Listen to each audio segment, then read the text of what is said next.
রবীন্দ্রনাথ ঠাকুরের লেখা কবিতা 2 বিঘা জমি। শুধু বিঘে 2 ছিল মোর ভুঁই, আর সবই গেছে ঋণে।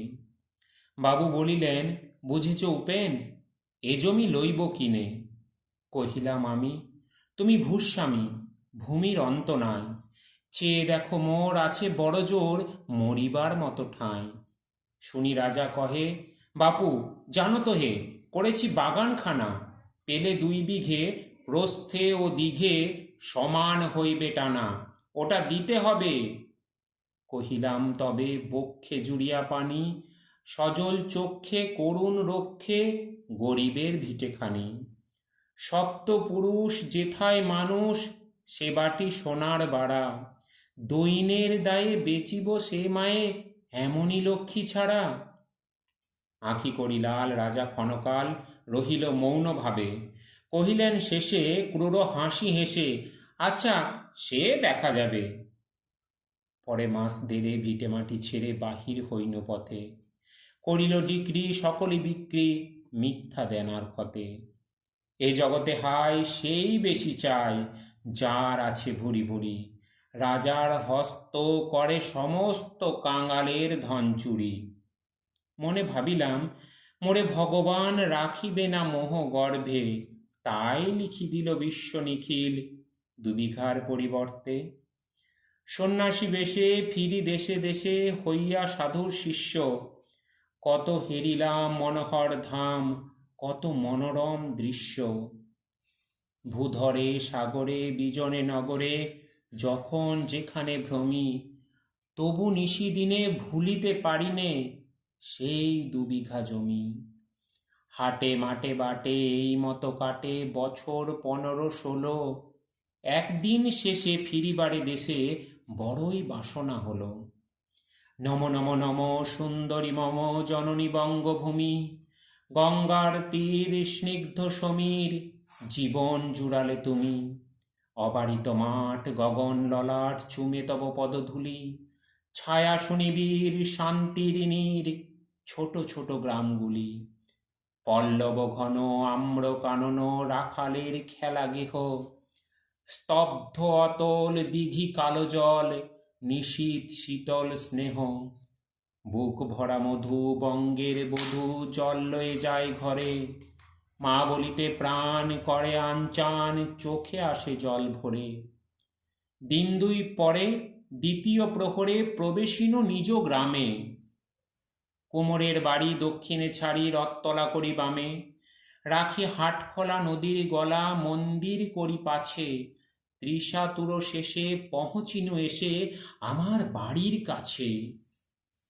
ধিক ধি করে শতধিক তোরে, নীলাজ কুলোটা ভূমি। যখনই যাহার তখনই তাহার, এই কি জননী তুমি। সে কি মনে হবে একদিন যবে ছিলে দরিদ্র মাতা। আঁচল ভরিয়া রাখিতে ধরিয়া ফলমূল শাক পাতা। আজ কোন রীতে কারে ভুলাইতে ধরেছ বিলাস বেশ।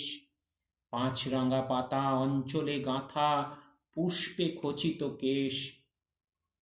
আমি তোর লাগি ফিরেছি বিবাগী, গৃহহানা সুখহীন। তুই হেথা বসি ওরে রাক্ষসী, হাসিয়া কাটাস দিন। ধনীর আদরে গরব না ধরে, এতই হয়েছে ভিন্ন। কোনোখানে লেশ নাহি অবশেষ, সেদিনের কোনো চিহ্ন। কল্যাণময়ী ছিলে তুমি ওই ক্ষুরধারা সুধারাশি। যত হাসো আজ, যত করো সাজ, ছিলে দেবী হলে দাসী। বিদীর্ণ হিয়া ফিরিয়া ফিরিয়া চারিদিকে চেয়ে দেখি, প্রাচীরের কাছে এখনো যে আছে সেই আম গাছ একই। বসি তার তলে নয়নের জলে শান্ত হইল ব্যথা। একে একে মনে উদিল স্মরণে বালককালের কথা। সেই মনে পড়ে জ্যৈষ্ঠের ঝড়ে রাত্রে নেই কো ঘুম। অতি ভোরে উঠি তাড়াতাড়ি ছুটি আম কুড়োবার ধুম। সেই সুমধুর স্তব্ধ দুপুর পাঠশালা পলায়ন। ভাবিলাম হায় আর কি কথায় ফিরে পাবো সে জীবন। সহসা বাতাস ফেলি গেল শ্বাস, শাখা দুলাইয়া গাছে। দুটি পাকা ফল লোভিল ভূতল আমার কোলের কাছে। ভাবিলাম মনে, বুঝি এতক্ষণে আমারে চিনিল মাতা। স্নেহের সে দানে বহু সম্মানে বারেক ঠেকিন মাথা। হেনকালে হাই যমদূত প্রায় কোথা হতে এলো মালি। ঝুঁটি বাঁধা উড়ে সপ্তম সুরে পাড়িতে লাগিল গালি। কহিলাম তবে, আমি তো নীরবে দিয়েছি আমার সব, দুটি ফল তার করি অধিকার, এত তারি কলরব। চিনিল না মোরে, নিয়ে গেল ধরে কাঁধে তুলি লাঠি গাছ। বাবু ছিপ হাতে পারিষদ সাথে ধরিতেছিলেন মাছ। শুনে বিবরণ ক্রোধে তিনি কন, মারিয়া করিব খুন। বাবু যত বলে পারিষদ দলে বলে তার শতগুণ। আমি কহিলাম, শুধু দুটি আম ভিক মাগি মহাশয়। বাবু কহে হেসে, বেটা সাধু বেশে পাকা চোর অতিশয়। আমি শুনে হাসি, আঁখি জলে ভাসি, এই ছিল মোর ঘটে। তুমি মহারাজ সাধু হলে আজ, আমি আজ চোর বটে। নমস্কার।